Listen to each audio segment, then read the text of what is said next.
Oh my god!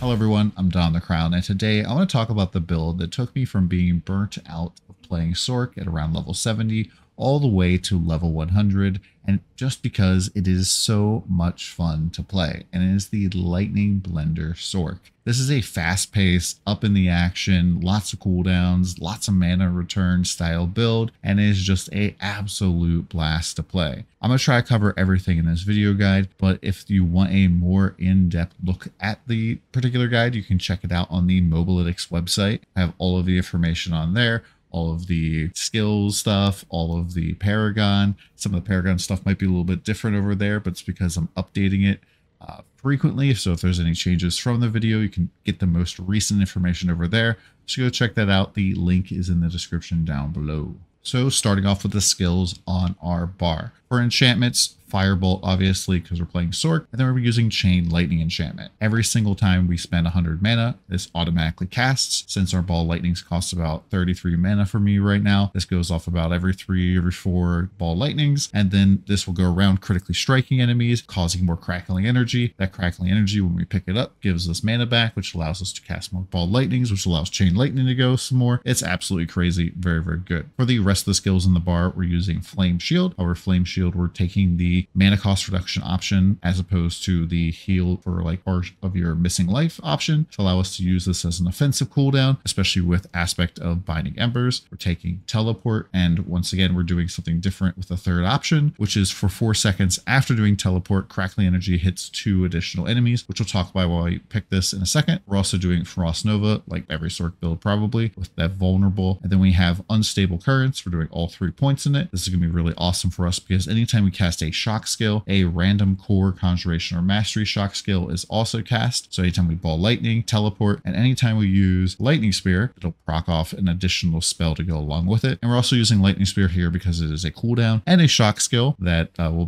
have its cooldown lowered by our key passive, which is going to be overflowing energy. This is kind of a interesting key passive because this makes it so that crackling energy, when it hits enemies, reduce our cooldowns kind of dramatically. This doesn't seem like it's a whole bunch, but in a lot of situations you can actually get a lot of cooldown reduction from overflowing energy. I've even had times where during the duration of Unstable Currents, it's 10 seconds, I've managed to get the entire 44-second cooldown completely reduced, which is absolutely crazy. Non-stop popping off Unstable Currents. It just feels really good. The build feels very, very fast with this setup.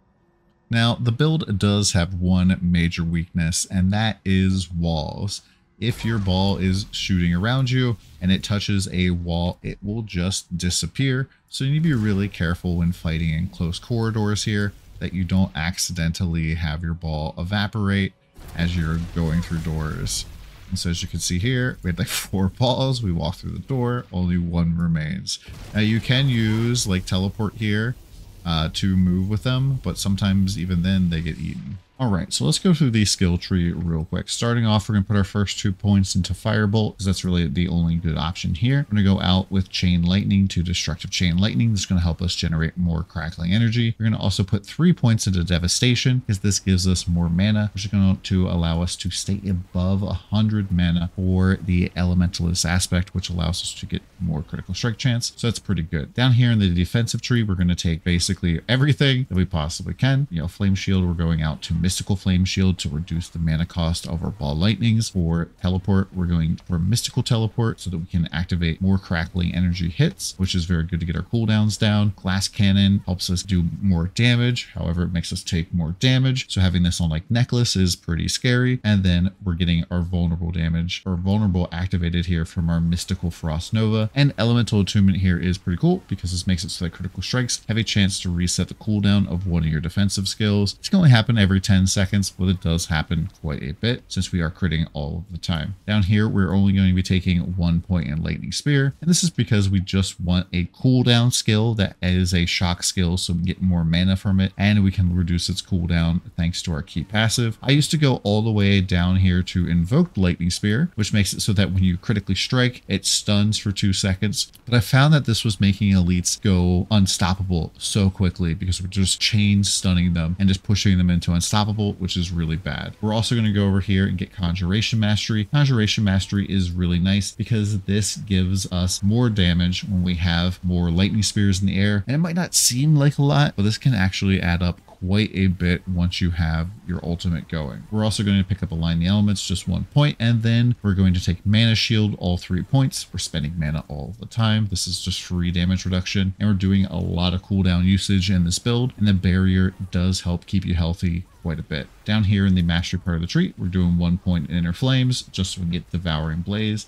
And this is absolutely ludicrous. I have 3 levels of this from my amulet, which makes it so that enemies that are immobilized, we're multiplying my critical strike damage by an additional 150%, which is more than double, which is absolutely insane. This is the best thing that you can get on your amulet. It is better than having ranks and mastery skill, although I'd like to have both. Anything that you run through with your flame shield going is going to become immobilized and it will just die. And since we're activating it all the time for an offensive style cooldown, it just really helps us burn through elites super fast. For the rest of the part of the tree here, Ball Lightning, if an enemy is hit at least 4 times by cast of Ball Lightning, a crackling energy is formed. This can only happen once per cast, which basically means every time that you cast Ball Lightning and you hit an enemy with it, you're going to get a crackling energy back, and crackling energy is 12 mana when you pick it up. With a 33 mana cost Ball Lightning that gets a 12 mana cost refund, that's a lot of extra Ball Lightning you're going to be able to cast. We're also getting some additional crackling energy from Static Discharge. This makes it so that lucky hit critical strikes with shock skills have a chance to form a crackling energy, and this can be pretty impactful as well. The extra crackling energy is always very good. Ball Lightning is kind of unique in that you get additional damage rate based off your attack speed bonus, and I don't think that this is super insane. Like when I was first trying to play Ball Lightning, I was trying to stack attack speed to the gills, and I've even messed around with using the 20% attack speed elixir on Uber Lilith, and it's just not really super duper noticeable to stack a ton of attack speed with this. So I think just having attack speed on your gloves, having attack speed on the aspect, and maybe even from your ultimate, getting any more than that doesn't really seem to make a big difference in the big scheme of things. Lastly, we're going down here, we're going to pick up our ultimate, Unstable Currents. Most lightning builds don't take all 3 points of this, but we are. So what this does is we activate it. It's a 10-second cooldown. Anytime we cast a shock skill, so teleport, ball lightning, or lightning spear, a random core conjuration or mastery shock skill is also cast. All sorts of lightning spells basically, or shock spells, and this is a very good thing to happen. Just a lot of damage going off, lots of things going off, a lot of lightning spears giving you more damage, and we get an additional 25% attack speed during this time, which is just more damage for our ball lightning, and it allows us to cast ball lightning faster, which is very nice because lots of times our mana is going to be capped off. We're not going to be having to wait for mana, and you just need to cast more, and this just helps that out big time. This last one here makes it so that crackling energy just continuously pulses and doesn't use any charge. The continuously pulsing is just really, really amazing. This just allows us to continuously hit more and more and more, which triggers our key passive, which we'll talk about here in a second. The other things we're taking in the ultimate section, just 1 point here in Coursing Currents, so we can unlock Electrocution. This makes it so that enemies deal 15% less damage for 5 seconds after being critically struck by a shock skill. So any enemy we hit just will be doing less damage, which is a good defensive measure. Lastly, we have Overflowing Energy. So Overflowing Energy is very nice. This makes it so your crackling energy hits 1 additional enemy, and then each time it hits an enemy, all of our shock skill cooldowns, so teleport, lightning spear, and our ultimate, Unstable Currents, all of those are reduced by 0.1 seconds, which doesn't sound all that much until you see that it goes down to a quarter of a second against elites. This making it so we're hitting 2 enemies at a time, and teleport making it so that we hit an additional 2 enemies. If you're kind of near 4 elites, every time crackling energy pulses, you're losing a second off of all your cooldowns, which which means you're teleporting more, you're casting more lightning spheres, and that ultimate is coming back super fast. It just feels very, very great. I tried to do this build with Veer's Mastery, and it just felt quite a bit more sluggish compared to the overflowing energy, at least for leveling. Next, let's talk about Paragon Tree. Now, I'm going to show you what my Paragon Tree looks like right now. If you want to see probably the most updated version of this, go check the Mobalytics link in the description below. So definitely go check that out. But I am going to go through all of my thoughts with this. So starting off right away, we're going through the starter board here. And we do, as a Sorc, we have access to like this all resistant stuff, which is not particularly all that great. But the first glyph that I recommend putting into this board is actually not Flame Feeder. It's going to be the control glyph. So this glyph here is very nice because it gives us a lot of multiplier for anything that is stunned or frozen. And when we teleport onto enemies, we're going to stun them. And when we freeze enemies, you're going to get a very large multiplier here that is relatively easy to apply. And this is just a very solid first glyph. The second glyph we're going to do is always going to be Exploit, and I think that this glyph is kind of self-explanatory. Vulnerable damage is massive, and since we hit enemies so quickly, that secondary dealing damage to a vulnerable enemy increases your damage by 10%. We'll just instantaneously cap out, and the reason we don't put the Exploit glyph down here is because this is only a 39 dexterity board, whereas the next board we're going to take, which is Burning Instincts, is a 49 dexterity board. So just go through, put your starter board in, put control in here. Then we're going to go up to Burning Instincts, get your Exploit glyph going here. The Burning Instincts board is just absolutely bonkers because it gives us so much total juice across the entire board. Everything is pretty good here. We get damage reduction for enemies that are burning, which is every enemy we're hitting. Thanks to our enchantment, we're doing more damage to those same enemies. We're doing more damage to those same enemies. We're taking less damage from elites. We're taking less damage from enemies that we've hit. So, you know, that's all really good. You can even come down here to color if you really want. I personally don't think that this is a super great node. The attack speed is very small, and the chance to execute injured non-elites is pretty lame. I don't know why this is on a Paragon node. Going up to the next Paragon board you're going to take is Frigid Fate. And really the only reason that we're on this board is because it just happens to have vulnerable damage all over the place. So this little corner over here has vulnerable damage. Over here has vulnerable damage.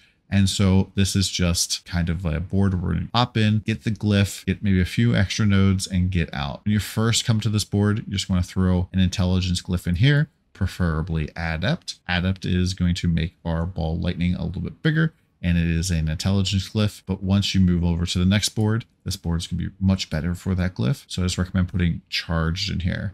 Now, Charged is not a super duper great glyph. It does give us 15% more damage when we pick up Crackling Energy because we're picking up Crackling Energy like crazy, but increasing the damage of that Crackling Energy doesn't really do much for you. But in terms of points spent for return, this is the best glyph that we can get. Next up, we're going to go over to the Static Surge board, and this board is great because it is a 75 intelligence board. So once you kind of have this set up, it's going to be the biggest boost for our Adept glyph, and we are going to get, you know, a little bit of damage versus stunned enemies over here, and a little bit more damage versus elites and stunned enemies, and this is pretty good. So we're not going to take Static Surge here because I just didn't really feel like I needed the extra mana. Yes, you are studying enemies as you teleport, and it does help you kind of restore some mana, but I was just getting so much mana from Crackling Energy that this somewhat seemed like a waste. If you're having a lot of mana problems, maybe you have less mana cost reduction, you might want to pick this up for a little bit, but for now, this is not something that I really need at all. Going down to the next board is Ceaseless Conduit. This is another dexterity board, and so you're going to end up taking your control glyph out of your starter board, move it over here, and then you can put Flame Feeder down here. These are just both very, very good glyphs, but this board in particular isn't very good in terms of all of the other nodes. I just go and picked up Hunter Killer here as the last little section on my board, just for more damage to elites. And then we're off to the very last board, which is Icefall. Icefall is a big willpower board, which allows us to activate Imbiber. Imbiber is a pretty good damage glyph. You do have to stay healthy. So if you're losing health, you do want to pop health potions, obviously. But this glyph is one of the best damage increasers that you can get in terms of glyphs. Lastly, let's talk about gear real quick. So I'm going to go through all the gear, and then I'll go through through all the aspects. So for helmet, I highly recommend getting cooldown reduction first, and then armor and life are both really very good here. And then maximum mana will help us keep our mana high so that we can use the elementalist aspect more frequently. For our chest armor, you need to use Raiment of the Infinite. It is just absolutely busted. It will just suck enemies on top of you and stun them, and that is just very good, and it just applies stun very consistently. It does increase the cooldown of teleport, but you are not going to notice that in this build. Not at all.